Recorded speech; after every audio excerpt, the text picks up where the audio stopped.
I do like lifting. I try to be consistent with it. Last year, I focused much more on the volume, and I was kind of getting to the point where I was just doing one a week, and um,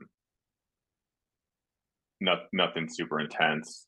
Um, Do you think that helped or usually, hurt? Sorry to cut you off. I'm curious. The one a week I always struggle with, and it's every athlete's different. But then sometimes, like if you're doing once a week, you're trying to do everything in that one day. And how did it work for you, or were you like, eh?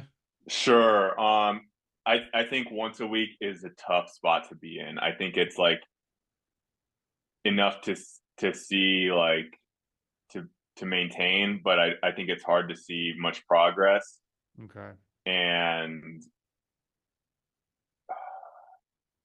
and it's not enough to like if you're trying to progress, you're not like you're still getting sore, and so that's tough as well. I think twice a week is the sweet spot for me, and maybe a third day of like just a light core workout. Mm,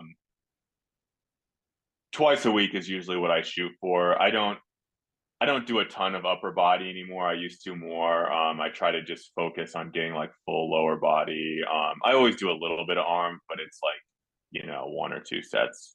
Not one or two sets, one or two exercises for like, mm-hmm. 3, 4 sets for the workout. And just to maintain the upper body strength. Like that's something that's always been I haven't had a problem with, like at least for a cyclist. I'm Yeah. not like ripped or anything, but um obviously for what I do, the legs are by far the most important, and just the core stability. Foot and ankle stuff is something that I've tried to focus on too the past couple of years a lot as well. I think there's a benefit to cycling. I think cycling just doesn't do anything for you there, and like I've gotten pretty into running both as training and just for Mm. fun.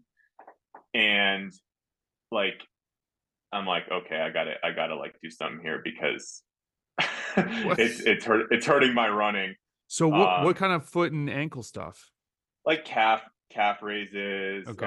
like and just trying to it's mainly what I do is like a single leg bent knee calf raise, so to target the soleus, which is Mm. really important for running. And like so like when I do efforts running, like that's what just wrecks me is my soleus gets so sore. um, and just trying to do it very slow and controlled, and it's pretty surprising how difficult that can be, to just maintain your balance, especially if you're holding a bit of weight. Mm. And then just like the kind of classic running exercises like towel scrunches with your toes, or picking up like just your big toe or just your small toes while leaving everything else on the ground. I also think yoga is good for it. Just doing balancing on one foot. Maybe your eyes are closed. Maybe you're trying to do something else. Change positions while you're still on one foot.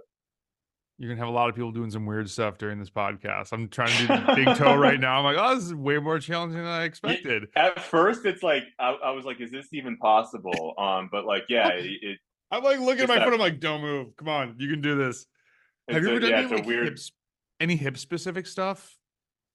hips. Yeah, I think my hip flexors have been a bit of a limiter as well, and when I first started lifting, my glutes were horrible. Mm-hmm. I think anybody who gets farther along in their cycling journey kind of realizes that at some point that the glutes are so important, but it's not our natural uh, instinct to use them so much on the bike. Mm-hmm. So like hip thrusts, you can go heavy on those. And a lot of times at home, I just do like a single leg um, hip bridge. The hip flexors, like V ups, or just leg raises. You can do it with like like leg raise with the kettlebell as Mm-hmm. well. And then lateral stuff is pretty important too, and we tend to neglect that so much, as well in our sport. So like monster walk or just plyos, like jumping side to side, I think is nearly as important, as up down forward back. it's I don't think it's so important for cycling, but at some point, like you got to be well rounded. Um, Mhm. and it just is going to help a lot with stability, injury prevention. Something too that I like doing with the strength that's helped. I've had some knee pain at different times in like the top inside of my knee, and I think largely that's due to just getting tight adductor and quad, especially the VMO portion of the quad.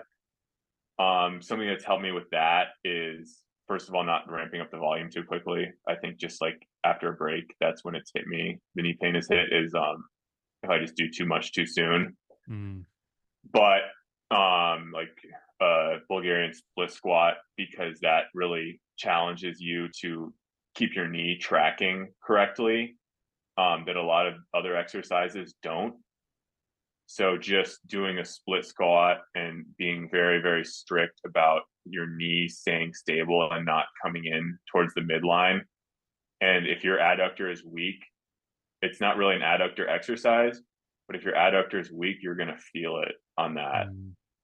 on that exercise. So, and another good thing for the knee stability is just like using a band on your squats or whatever, and just to keep the glutes activated, keep the knees tracking properly.